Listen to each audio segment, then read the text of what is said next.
Assalamualaikum warahmatullahi wabarakatuh. Jumpa lagi bersama saya Hadi di channel Ngulik Sejarah. Dan pada video kali ini saya akan kembali lagi membacakan suatu kisah misteri yang kali ini berjudul tentang kisah pesugihan dua penari. Cerita pada kali ini ditulis oleh Manavila.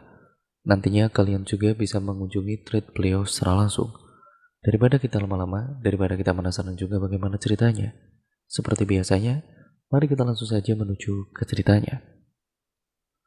Namun sebelum itu, perlu kalian ketahui juga setiap kali saya mengingatkan bahwa semua nama toko dan juga tempat sudah disamarkan, karena itu privasi dan untuk keamanan bersama ya teman-teman. Yuk langsung saja, kita mulai ceritanya setelah ini.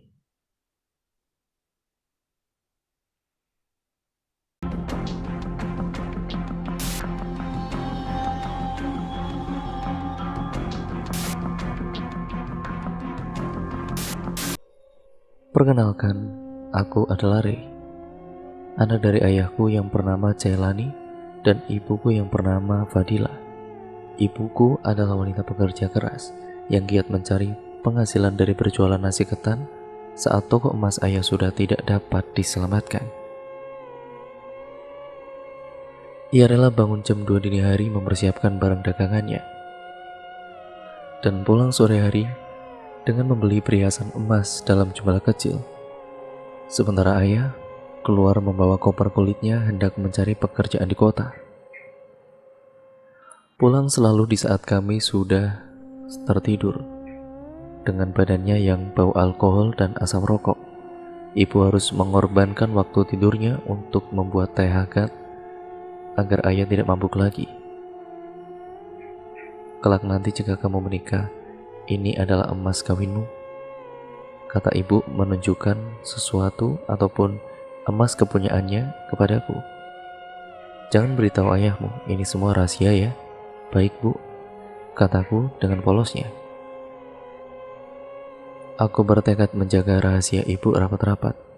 Beruntung sekali ayah berpikir kalau jaket katun merah itu ikut ludes dimakan bara api kala itu. Namun suatu saat aku tanpa sadar membocorkannya saat aku bermain dengan temanku di halaman rumah. Ibu aku punya emas di jaket baranya, kataku setelah temanku pamer soal guci-guci impor di rumahnya dan ular peliharaannya. Nanti buat hadiah aku kalau aku menikah. Aku tidak sadar ayah baru mau berangkat saat aku sedang asik bercerita, memamerkan harta orang tua masing-masing. Ayah berjalan kembali ke dalam rumah. Pertengkaran pun pecah di pagi yang damai itu. Setahun kemudian, ibu hamil adikku. Aku selalu mengelus-ngelus perut ibu, menantikan adik untuk menjadi teman bermainku kelak. Ibu berhenti berjualan nasi ketan. Ia pun lebih banyak menghabiskan waktu di rumah untuk menjahit. Aku senang sekali bisa menghabiskan waktu di rumah bersama ibu. Ayah mulai rutin berangkat pagi saat kami semua masih terlelap. Aku hampir tidak pernah melihat batang hidung ayah sejak ibu hamil. Ia selalu pulang jam 4 pagi membawa bungkusan merah. Bahkan saat ibu menangis terseduh-seduh saat jarinya tertusuk jarum, ayahlah yang muncul perkataannya. Dan saat itulah pertama kalinya aku diberikan uang jajan untuk beli es dan sirup dari penjual es serut. Aku berlari dengan sangat lincahnya menyambut penjual es serut itu. Saat itulah ibu berteriak dari dalam rumah. Darah mengucur di lantai sangat banyak. Ibu mengerang kesakitan. Aku segera memanggil Tante Ren, mamanya temanku, karena aku panik. Ibu kamu keguguran, Ren? Jawab Tante Ren. Maafin ibu ya nak, gak bisa kasih kamu adik. Berita keguguran ibu langsung menjadi perbincangan kampung. Tatkala ayah tidak pernah berada di sisi ibu untuk menenangkannya, aku mulai tumbuh besar. Ibu terus mengalami keguguran hingga beberapa kali dalam kurun waktu 4 tahun. Sampai aku tumbuh besar, dari umur 6 tahun yang takut darah, hingga aku berusia 10 tahun, aku mulai berhenti mengharapkan adik dari ibu. Yang aku lakukan hanyalah membantu ibu mencuci baju di sungai dan berjualan nasi ketan. Ibuku menjadi perbincangan warga sekampung. Mereka selalu bertanya-tanya dengan pertanyaan aneh padaku saat aku berjalan mengitari kampung. Kenapa ibu selalu keguguran? Apakah ibu tidak bisa menjaga kesehatan? Apa ibu cara beribadah jadi dihukum Tuhan? Atau pertanyaan yang seringkali sulit aku jawab seperti, di mana ayahku saat ibu keguguran? Aku selalu pulang menangis sesungguhkan tidak kuat menahan pertanyaan-pertanyaan pedas ibu-ibu di kampung. Lalu, tibalah saatnya di petang hari di mana aku mendengar sebuah kidung. Kidung yang sangat halus. Halus sekali seperti seseorang biduan tinggal di dalam rumahku. Aku sudah mendengar suara itu sejak ibu hamil dan keguguran 3 kali. Aku sudah beberapa kali bertanya pada ibu tentang kidung itu. Ibu hanya menggeleng kepalanya. Yang aku tahu ibu pernah bertanya soal ini pada ayah dan selalu berujung pertengkaran. Satu perkataan ibu yang membuatku tidak lagi berani bertanya soal kidung itu. Kamu membuat perjanjian dengan setan. Aku memutuskan mencari tahu sendiri dari mana suara kidung wanita itu. Di hari itu juga aku mencongkel lubang kunci dengan jarum pentul yang aku bengkokkan milik ibu. Saat aku membuka pintu, aku melihat kain merah menutupi seluruh dinding. Terdapat wangi dupa dan juga bunga melati yang hampir layu dan bekas dupa juga. Terdapat 3 buah piring. Piring pertama berisi buah-buahan yang sangat ranum. Piring kedua berisi kuntum-kuntum bunga melati yang dicampur dengan bunga sepatu. Piring ketiga berisi perhiasan ibu.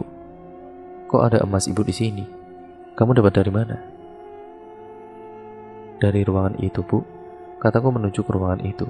Ibu mengalah lalu berjalan ke ruangan itu, lalu menangis. Ibu pun menghancurkan tempat itu dan merobek-robek kain merah yang ada di dinding ruangan tersebut. Kamu berusaha menjual istrimu. Berani-beraninya kamu, kata ibu.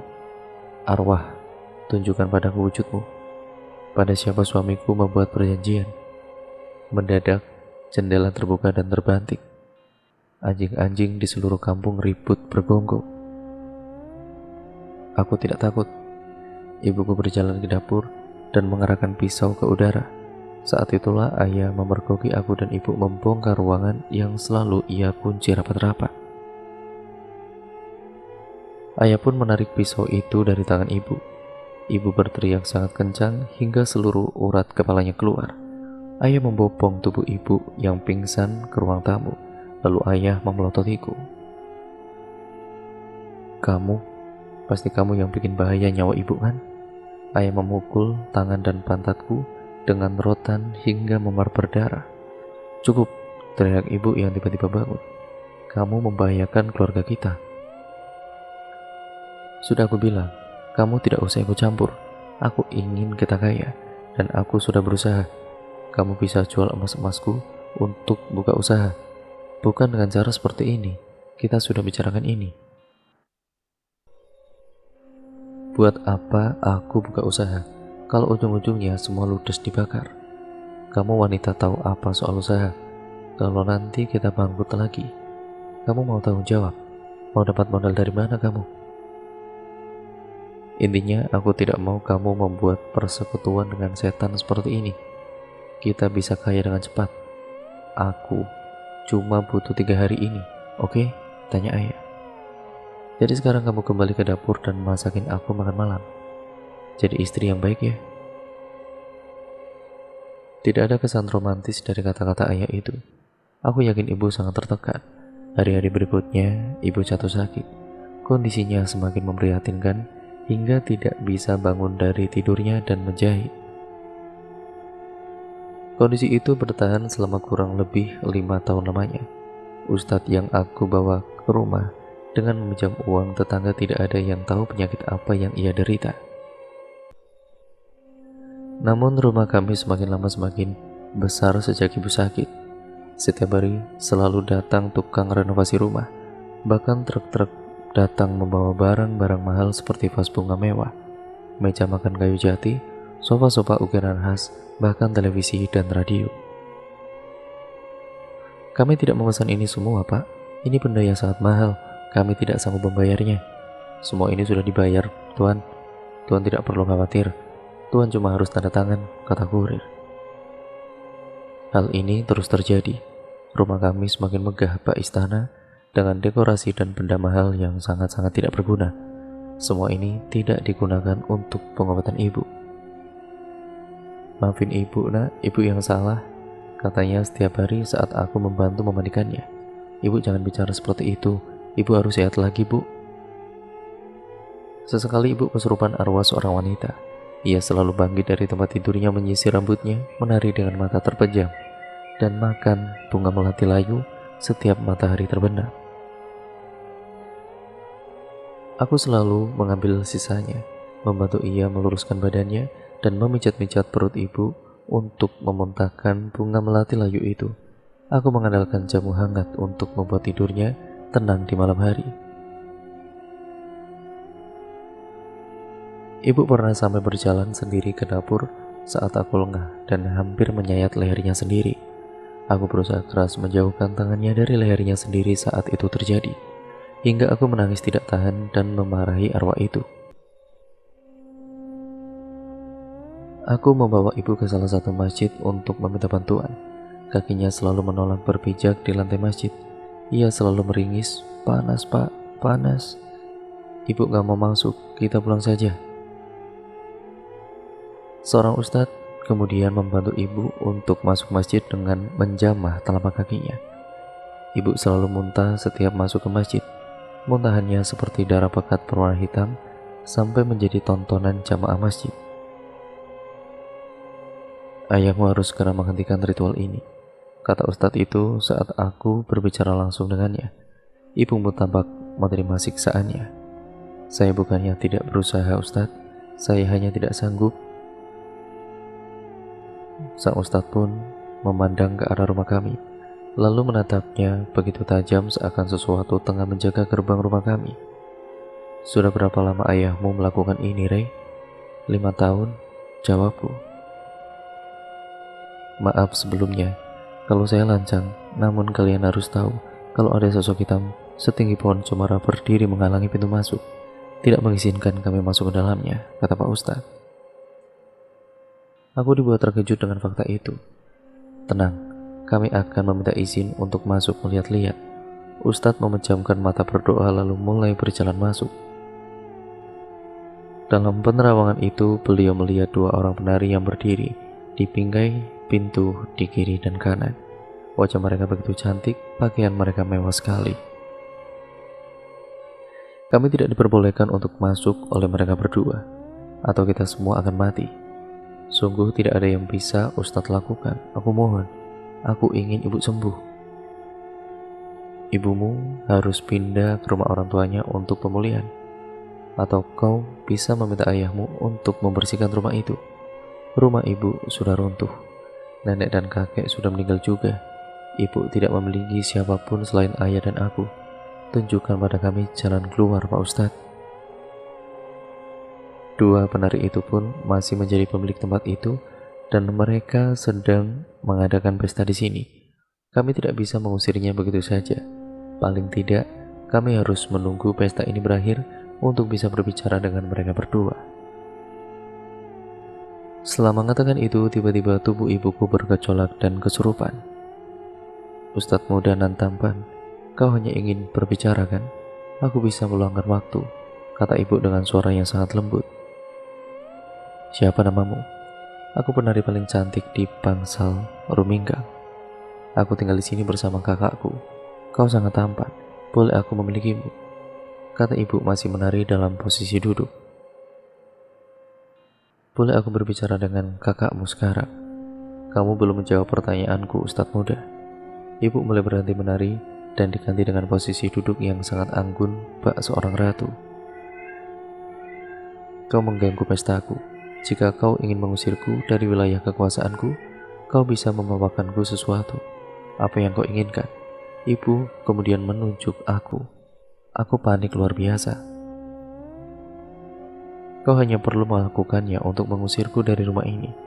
Ibu memberikan sang ustadz sebuah keris yang dibungkus kain merah, yang bahkan tidak pernah aku ketahui ada di rumah ini.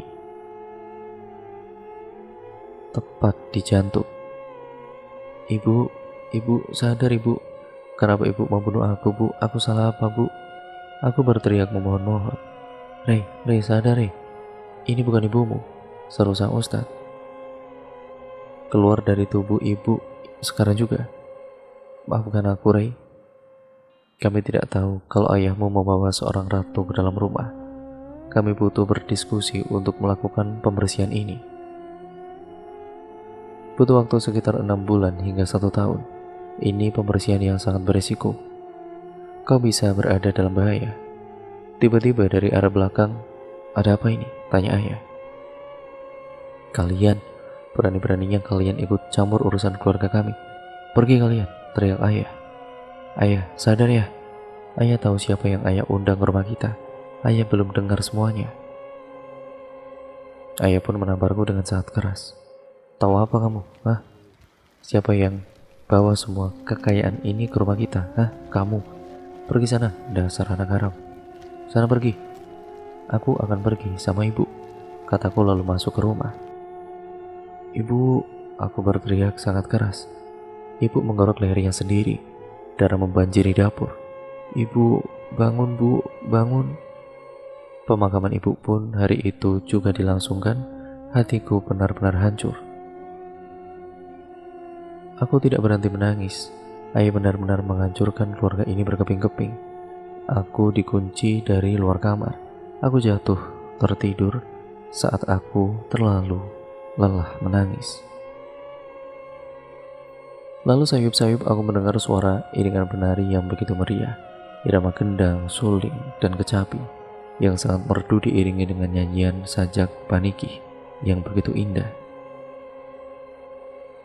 Aku terbangun mendapati pintu kamarku terbuka. Serasa begitu terang di luar sana. Aku berjalan melewati pintu, aku pun mendapati rumah ini begitu ramai, sesak penuh dengan orang-orang. Mereka semua berbaju mewah berkilauan. Laki-laki memegang tongkat dan merokok dengan cerutu.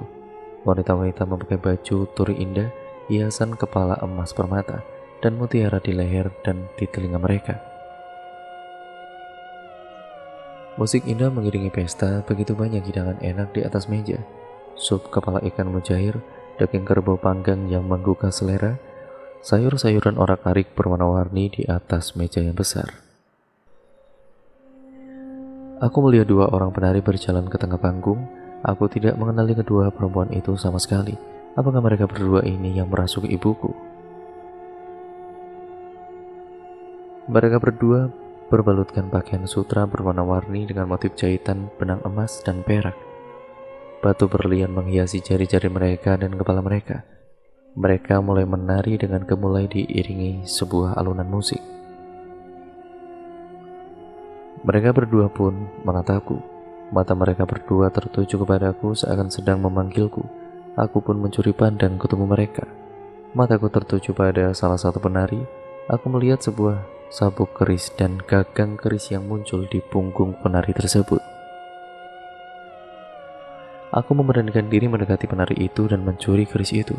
Seketika keramaian itu pun berhenti, menatapku dengan tajam. Aku tidak akan mengizinkanmu mengambil nyawaku, kataku mencondongkan keris itu di hadapan penari yang aku yakini adalah ratu dari keramaian ini. Beraninya kamu, teriak ratu itu lalu menggenggam ujung keris tersebut. Bagaimana bisa kamu mengambil kerisku begitu saja? Kembalikan, teriaknya. Tangannya begitu kuat seperti kekuatan kuda perkasa. Aku bukan orang mati, aku lebih kuat darimu, teriakku. Keris itu pun lepas dari tangan sang ratu. Aku pun mengayunkan keris itu ke keramaian arwah itu yang kini menampakkan wujud asli mereka saat mereka mati. Ada yang rahangnya terbelah, wajahnya hancur sebelah, tidak berkepala, dan lain-lain. Dewa melindungiku. Kalian semua tidak ada tandingannya denganku. Pergi dariku. Arwah-arwah itu berjalan mundur. Aku membawa kabur keris itu dan masuk kembali ke kamarku. Aku berlari begitu jauh. Aku tidak mengira bahwa kamarku sangat jauh. Seperti berlari dari ujung kota satu ke ujung kota lain. Aku mendengarkan arwah-arwah itu tertawa menangis berkidung dan marah. Aku menggenggam keris itu hingga aku tidak sadar tanganku mulai berdarah. Tiba-tiba muncul ibuku ikut berlari. "Ayo nak, kita lari nak," teriak ibu. "Ibu," seruku masih menggenggam keris itu. "Aku rindu ibu." Aku mulai berlari sambil menangis. "Bukan sekarang nak, ayo kita lari," teriak ibu lalu menggenggam tanganku. Aku merasakan genggaman tangan ibu sembari menahan tangisanku. Aku tiba di pintu kamarku dan, "Masuk nak, cepat nak." Aku melihat ibu membentangkan tangannya menahan arwah-arwah yang mengejarku sambil menangis seakan-akan mengisyaratkan, tidak boleh ada yang melukai anakku ini.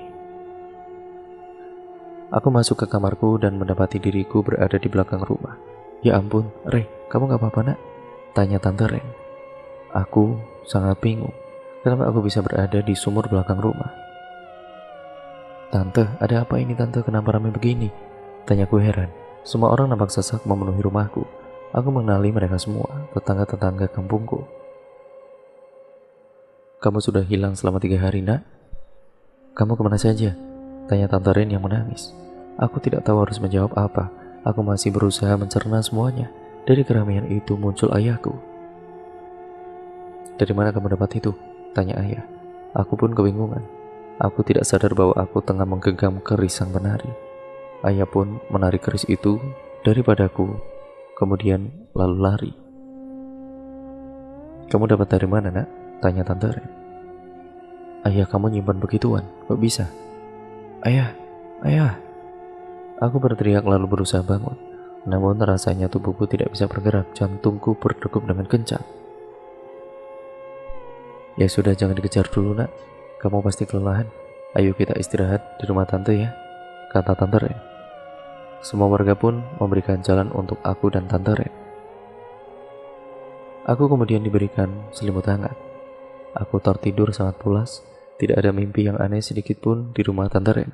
Aku mencium aroma bubur kacang hijau yang sangat wangi bercampur pandan. "Kamu sudah bangun nak?" tanya Tante Ren. "Gimana? Sudah baik kan?" "Aku pengen ketemu ibu," kataku. Aku benar-benar berharap bisa ketemu ibu di mimpi. Ternyata tidak bisa. Itulah kata-kata yang muncul dari mulutku saat aku pertama kali bangun. Aku sungguh-sungguh ingin bertemu sama ibuku di mimpi.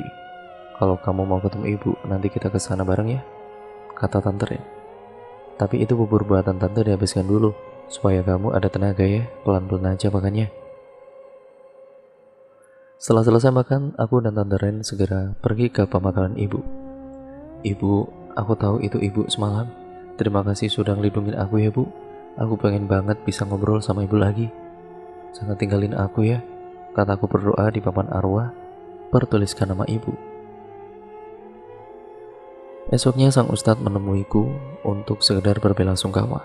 Aku menceritakan semuanya dari awal sampai akhir dengan cucuran air mata yang tidak henti. Aku benar-benar mengutarakan niatku untuk meninggalkan rumah. Baru 1 minggu aku pergi dari rumah, ayahku hidup dengan kondisi yang semakin parah. Rasanya ingin memberontak, namun hanya busa-busa yang keluar dari mulutnya disertai air mata yang keluar. Aku tidak putus-putusnya membaca ayat suci Al-Quran dan menggenggam tangannya. Hingga tibalah saatnya ayahku menyudahi penderitaannya. Ia mengembuskan napas terakhirnya tepat di hari kelahirannya, tanggal 8 bulan ke-8. Tepat sebelum ia meninggal, ia sempat menyebut nama kedua jin wanita itu sambil menatap ke pintu kamar tidurnya Ayoni dan Doro Ratu, 2 penari yang diundangkannya. Dan cerita pun akhirnya selesai sampai di sini ya teman-teman. Terima kasih untuk kalian semua yang sudah menyimak video kali ini dan cerita kali ini. Bagaimana menurut kalian cerita kali ini? Kalian bisa komen di bawah di kolom komentar. Nah, untuk kalian yang memiliki pengalaman horor lainnya, kalian bisa mengirimkan ke alamat email kami yang akan kami bacakan di sini ya teman-teman. Terima kasih untuk kalian yang sudah mengirimkan cerita kalian dan juga mendukung channel ini. Jangan lupa like, komen, dan share. Tetap juga jangan lupa untuk kalian subscribe, nyalakan tombol lonceng notifikasinya agar kalian tidak ketinggalan video terbaru selanjutnya dari channel ini. Sekian dan terima kasih, sampai berjumpa di video terbaru selanjutnya dari channel ini. Wassalamualaikum warahmatullahi wabarakatuh.